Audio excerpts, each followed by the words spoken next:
राजपूताना परिवार मुंबई द्वारा मुंबई के वसई पश्चिम में वीर शिरोमणि महाराणा प्रताप की जन्म जयंती समारोह व चैत्र महोत्सव विराट कवि सम्मेलन का आयोजन किया गया। इस कार्यक्रम में जयपुर से मुंबई इस कार्यक्रम में शामिल होने के लिए पहुंची श्री राष्ट्रीय राजपूत कन्नी सेना की राष्ट्रीय अध्यक्ष शीला सुखदेव सिंह गोगामेडी, जहां मंच पर राजपूताना परिवार की टीम ने उन्हें शॉल उड़ाकर और फूल गुच्छ देकर उनका स्वागत किया। वहीं उसके उपरांत शीला सुखदेव सिंह गोगामेडी ने वहां बड़ी संख्या में उपस्थित जनता को संबोधित भी किया और उन्होंने अपने संबोधन में कई बड़ी बातों को भी रखा, जो आप इसमें सुन सकते हैं।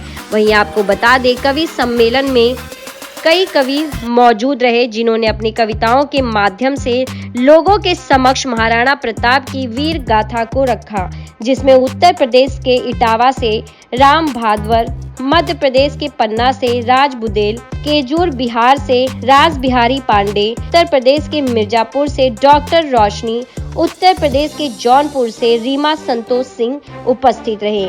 वहीं इस दौरान कन्नी सेना के अन्य पदाधिकारी भी इस कार्यक्रम में उपस्थित थे, जिसमें मुंबई प्रदेश अध्यक्ष जीवन सिंह सोलंकी, उपाध्यक्ष आनंद सिंह ठोके, आराधना सोलंकी, कोमल रॉय, ऐसे कई अन्य लोग उपस्थित रहे। मीडिया से बातचीत में शीला शेखावत ने क्या कुछ कहा, देखिए मुंबई की खास रिपोर्ट पे। देखिए, बहुत ही अच्छा प्रोग्राम था और ये सर्व समाज का प्रोग्राम था, तो ये मतलब एक आपको बढ़िया बोला जाता है कि आप लोग सब इकट्ठा रहिए, एक रहिए, नेक रहिए। जब तक एक रहेंगे, मैंने अभी बोला, तो इसमें सबका फ़ायदा है। सर्व समाज जुड़ेगा, सब साथ आएंगे तो बहुत ही अच्छा है। तो राजपूत परिवार द्वारा जो आयोजन किया गया, किस तरह आप इसे देखते हैं? जो उनका निर्णय था कि उनके जन्म उत्सव पर इस तरह के कार्यक्रम का आयोजन करना चाहिए, तो उस कार्यक्रम को आपको लगता है कि इस तरह के कार्यक्रम होने चाहिए? बिल्कुल, देखिए, ये हमारे महाराणा प्रताप जी हैं, जो हमारे पूर्वज हैं, और अगर इनके बारे में थोड़ा बहुत इतिहास का, अब बच्चों को क्या है, इंग्लिश मीडियम में हम डाल देते हैं, लेकिन वहाँ पे हमारा पूरा प्रॉपर इनको इतिहास का नहीं पता चलता। लेकिन अगर ये छोटे छोटे हम प्रोग्राम करेंगे तो हमारे बच्चों को शिक्षा मिलेगी कि हम इनके वंशज हैं और इन्हीं के नक्शे कदमों पे हमें आगे भी चलना होगा, तो ये बहुत अच्छा है। आज के युवाओं को महाराणा प्रताप से प्रेरित होने के लिए क्या कुछ होगा जो आपको लगता है कि उन्हें संदेश देना चाहेंगे? तो महाराणा प्रताप जी कोई, देखिए, छोटी हस्ती तो थे नहीं, वो बहुत ही बढ़िया और नेक दिल थे, जो सर्व समाज को साथ लेकर के चलते थे। तो उन्होंने सबसे पहले तो यही संदेश दिया है कि घास की रोटी खाई है और 36 कौम के साथ रहे हैं। तो इसमें मतलब छुआछूत और ऊंच नीच वाली बात उन्होंने पहले ही ख़त्म कर दी थी। तो ये सबसे बेस्ट पॉइंट मेरे को यही लगा। और मैं ये कहना चाहूँगी कि जितने भी भाई हैं, जितने भी गरीब हैं, शोषित हैं, पीड़ित हैं, जितने भी कन्नी सेना के मेरे सैनिक हैं, आप लोग सब जुट जाइए और जितने भी भाइयों को आपकी ज़रूरत है, आप बीच पहुंचिए, क्योंकि सुखदेव सिंह गोगामेडी यही चाहते थे कि आप लोग सर्व समाज के काम आए और जितने भी मतलब उन पे अत्याचार अन्याय होते हैं, आप बीच में पहुंचिए। सुखदेव सिंह गोगामेडी जी की जिस तरह से धोखे से हत्या की गई, उसके बाद से ही आप इस मैदान में हैं, क्योंकि उनका जो सोच था, उनकी जो विचार थी, लोगों को एक करना। तो आपको क्या लगता है, अब आप इस मैदान में हैं, तो कितना आप लोगों को एक करने में सक्षम हो पा रही हैं, और आपको लगता है जो सुखदेव जी की सोच थी उसे आप पूरा करके रहेंगे? देखिए, उनके जो अधूरे काम हैं, मैं चाहती हूँ कि मैं वो पूरे करूँ। हो सकता है उन जितना काम मेरे से नहीं होगा, क्योंकि वो अपना 100% समाज को देते थे। वो अगर महीने के 30 दिन होते थे तो घर में सिर्फ 2 दिन देते थे, 28 दिन उनके समाज के नाम होते थे। तो अब अगर युवा उनकी रीति नीति पे चलेंगे, तो मैं तो यही कहूँगी, अगर वो इस रीति नीति को अपना लेंगे तो कहीं भी मार नहीं खाएंगे, वो अव्वल दर्जे से सक्सेस होके ही निकलेंगे।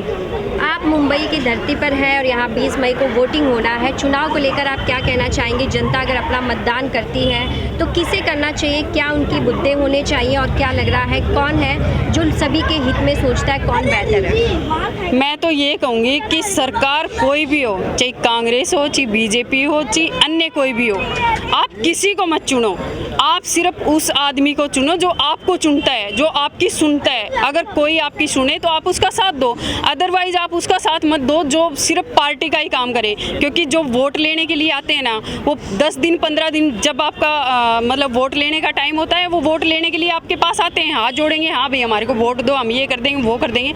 अदरवाइज जब वोटिंग हो जाती है तो वो आप लोगों को घर में भी नहीं घुसने देते। ऐसे बंदे को आप भी मत घुसने दो, जो आपकी सुने आप उसकी सुनो।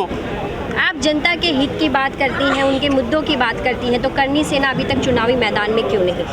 करनी सेना एक सामाजिक संगठन है, बाकी अगर सर्व समाज चाहेगा तो ज़रूर हम कूदेंगे। और जितने भी करनी सैनिक हैं इनको तैयारी पे मैं लगा दूंगी, क्योंकि हमारी खुद की एक पार्टी है RLSP के नाम से, जो मतलब आपके दादा सुखदेव सिंह गोगामेडी जी ने पीछे से लॉन्च भी की थी। तो सबको उसमें मौका दिया जाएगा, सर्व समाज के भाई बहन सब मौका लेंगे और आइए, बहुत बहुत स्वागत है। वोटिंग के लिए क्या कुछ कहना चाहेंगे कि लोग बड़े स्तर पर जाकर वोट करें, मतदान करें, इसके लेकर आप कुछ संदेश देना चाहेंगे, अपील होगी आपकी? बिल्कुल, देखिए ज़्यादा से ज़्यादा मतदान कीजिए। ये मतदान आपका भविष्य तय करेगा और पूरे भारत का भविष्य तय करेगा। क्योंकि अगर अच्छे इंसान को चुनोगे तो कल को वो आपको चुनेगा, लेकिन अगर आपने सिर्फ एक पार्टी को चुना तो वो आपके कोई काम नहीं आएगी। आप पार्टी से ऊपर उठिए और व्यक्ति विशेष जो आपके काम आता है आप उसको अपनाइए। तो लगता है 100% लोगों को जाकर वोट करना चाहिए? बिल्कुल करना चाहिए, बिल्कुल। चुनाव तो जितना हो, एक बात बताइए, वोट का महत्व होता है, लेकिन वोट अगर आप नहीं करेंगे तो क्या फ़ायदा है घर में रख के? वोट ऐसे इंसान को करिए जो कल को आपके साथ आए, आपके काम आए।